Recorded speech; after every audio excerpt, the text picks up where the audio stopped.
तो ସେଇଠୁ ଆମେ ଡାଉଟ୍ କରିବା ବଢ଼ିଯାଇଛି ଯେ ଯଦି ତୁମେ ଭଲ ଥିଲ, ଯଦି ତୁମେ ଠିକ୍ ଥିଲ, ଆଉ ଗୋଟେ କଥା ଭାବିବାକୁ ପଡ଼ିବ।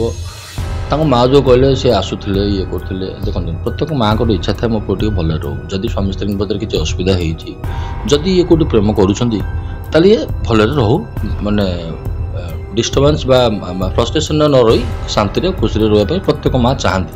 ସିଏ ମଧ୍ୟ ବୋଧ ହୁଏ ଚାହିଁଥିଲେ ସେୟା, ଯେହେତୁ ସେ ଜାଣିଛନ୍ତି ସେ 3 ମାସ ପର୍ଯ୍ୟନ୍ତ ଆସୁଥିଲା, 3 ମାସ ପର୍ଯ୍ୟନ୍ତ ଆସିଲେନି।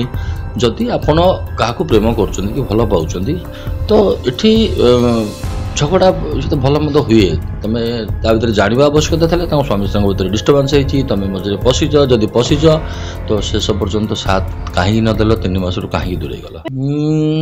ସେମିତି କିଛି ଲାଗୁଛି, ସେମିତି କିଛି ଡାଉଟ୍ ଆସୁଛି। ଯଦି ତଦନ୍ତ ପରିସରକୁ ଆସାଯିବ ସବୁ ଜଣାପଡ଼ିବ।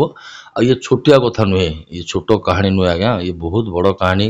ଆଉ ଧୀରେ ଧୀରେ ଆପଣମାନଙ୍କୁ ବି ରିକ୍ୱେଷ୍ଟ କରୁଛୁ ଏଇ କେସ୍କୁ ଏଠି ଛାଡ଼ନ୍ତୁ ନାହିଁ, କିମ୍ବା ଶୋକସଭା କରି ଆମ ଇଣ୍ଡଷ୍ଟ୍ରିକୁ ବି ରିକ୍ୱେଷ୍ଟ କରୁଛି ଶୋକସଭା କରି ଏଠି ଭୁଲିଯିବା ଆବଶ୍ୟକତା ନାହିଁ। ସିଏ ଯେମିତି କଳାକାର, ଆମେମାନେ ବି ସେମିତି କଳାକାର। ଆମର ବି ଦିନେ ସେମିତି ସମୟ ଆସିବ। କାହାକୁ କେତେବେଳେ କିଏ କେଉଁ ପ୍ରକାରରେ ୟୁଜ୍ କରିବେ କେବେ ଜାଣିନି। ମୋତେ ତ ଲାଗୁଛି ଏଠି ଆଙ୍କ ଭିତରେ ଗୋଟେ ଟିମ୍ଟେ ଅଛି ତାକୁ ୟୁଜ୍ କରିବାରେ। ତ ସେଇଠୁ ଆମେ ଡାଉଟ୍ କରିବା ବଢ଼ିଯାଇଛି ଯେ ଯଦି ତୁମେ ଭଲ ଥିଲ, ଯଦି ତୁମେ ଠିକ୍ ଥିଲ, ଆଉ ଗୋଟେ କଥା ଭାବିବାକୁ ପଡ଼ିବ।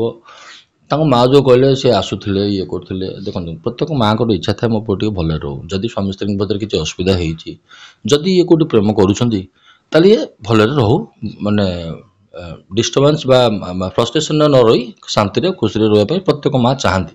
ସିଏ ମଧ୍ୟ ବୋଧ ହୁଏ ଚାହିଁଥିଲେ ସେୟା, ଯେହେତୁ ସେ ଜାଣିଛନ୍ତି ସେ 3 ମାସ ପର୍ଯ୍ୟନ୍ତ ଆସୁଥିଲା, 3 ମାସ ପର୍ଯ୍ୟନ୍ତ ଆସିଲେନି। ଯଦି ଆପଣ କାହାକୁ ପ୍ରେମ କରୁଛନ୍ତି କି ଭଲ ପାଉଛନ୍ତି, ତ ଏଠି ଝଗଡ଼ା ଯେତେ ଭଲ ମନ୍ଦ ହୁଏ, ତୁମେ ତା ଭିତରେ ଜାଣିବା ଆବଶ୍ୟକତା ଥିଲା। ତାଙ୍କ ସ୍ୱାମୀ ସ୍ତ୍ରୀଙ୍କ ଭିତରେ ଡିଷ୍ଟର୍ବାନ୍ସ ହେଇଛି, ତୁମେ ମଝିରେ ପଶିଛ, ଯଦି ପଶିଛ ତ ଶେଷ ପର୍ଯ୍ୟନ୍ତ ସାଥ କାହିଁକି ନଦେଲ, 3 ମାସରୁ କାହିଁକି ଦୂରେଇ ଗଲ? ହଁ, ମେ ବି ହେଇଥାଇପାରେ, କାହିଁକି ନା ଆମେ ତ ଭିତର ପର୍ସନାଲ କଥା ଜାଣିନେ। ହୁଏତ ସେଇଠୁ ଆରମ୍ଭ ହେଇଥାଇପାରେ କଳି। ଯଦି ଉଠେଇଥିଲେ ମୋତେ ଲାଗୁଛି ହୁଏତ ଏଇଠୁ ଆରମ୍ଭ ହେଇଥାଏ କେସ୍। ଯଦି ଏଇଠୁ କେସ୍ ଆରମ୍ଭ ହେଲା, ତୁମେ ସ୍ୱାମୀ ସ୍ତ୍ରୀ ସେମାନେ ଅଲଗା ହେଲେ, କିନ୍ତୁ ଏଇ ଟାଇମ୍ରେ ଯଦି ଝିଅଟା ସାଥ ଦେଇଥାନ୍ତା, ହୁଏତ ଶେଷ ପର୍ଯ୍ୟନ୍ତ ଯଦି ଥାନ୍ତେ, ହୁଏତ ଆମକୁ ପ୍ରାଉଡ୍ ଫିଲ୍ ଲାଗିଥାନ୍ତା ଯେ ଠିକ୍ ଅଛି, ଗୋଟେ ଡିଭୋର୍ସ ଏମିତି ବହୁତ ଘରେ ହେଉଛି। ଯଦି କିଛି ଅଶାନ୍ତି ହେଲା, ସେମାନେ ଦିଭାଗ ହେଇଗଲେ, ତ ଏଇ ଲୋକଟି ତାକୁ ସାଥ ଦେଲା ଏବଂ ଶେଷ ପର୍ଯ୍ୟନ୍ତ ରହିଥିଲା, ଆମେ ବି ଖୁସି ହେଇଥାନ୍ତୁ। ସେ ପିଲାଟି ବି ଆଜି ଫ୍ରଷ୍ଟ୍ରେସନ୍ରେ ଆସିକି ମରିନଥାନ୍ତା ବୋଲି ଆମର ଆଶା ଓ ବିଶ୍ୱାସ ଅଛି। ଆଉ ଫ୍ରଷ୍ଟ୍ରେସନ୍ ହିଁ ଏଠି କାଳ ହେଇଛି। ତା ସାଙ୍ଗରେ ଆଉ କିଛି ଶୁଣାଯାଉଛି, ସମୟ ଆସିଲେ ସମସ୍ତେ ଜାଣିବେ, ଗୋଟେ ହ୍ୟୁମାନ୍କୁ କିଛି ଲୋକ ମାନେ ପର୍ସନାଲି ଟର୍ଚର୍ କରୁଥିଲେ ବୋଲି ଆମେ ଟିକେ ଆଭାସ ପାଉଛୁ। ସମୟ ଜଲ୍ଦି ତାକୁ ଖୋଲିବ ଯଦି ତଦନ୍ତ ପରିସରକୁ ୟାକୁ ନିଆଯାଏ। ହଁ, ନିହାତି ସେମାନେ ସାଙ୍ଗ ହୋଇ ରହୁଥିଲେ, ଏମିତି ଟର୍ଚର୍ କରୁଥିଲେ ବୋଲି କିଛି ଶୁଣାଯାଉଛି, ଯେଉଁଟାକି ଅଳ୍ପ ଦିନ ଭିତରେ ଆପଣମାନେ ସେମିତି ତ ଆମେ ଜାଣିନେ। ସେଇଟା ହେଉଛି ପ୍ରଶାସନର କାର୍ଯ୍ୟ। ସେଇଟା ତଦନ୍ତ ପରିସରକୁ ଆସିଲେ, ତଦନ୍ତ ହେଲେ ହିଁ ଯେଉଁମାନେ ତାଙ୍କ ସହିତ ଏତେ ବର୍ଷ ହେଲା ଜଡ଼ିତ ଥିଲେ, ଏତେ ବର୍ଷ ଭିତରେ ଯେହେତୁ କ୍ୟାସ୍ ଟ୍ରାଞ୍ଜାକ୍ସନ୍ ହେଉଥିଲା, କେତେ ଟ୍ରାଞ୍ଜାକ୍ସନ୍ ହେଇଛି, କିଏ କେତେ ନେଇଛନ୍ତି, କିଏ କେତେ ଭୂତେଇକି ବି ନେଇଛନ୍ତି, କେତେ ଭାଇ କହିକି ନେଇଛନ୍ତି, କ'ଣ ନେଇଛନ୍ତି ଆମେ ତ ଜାଣିନେ।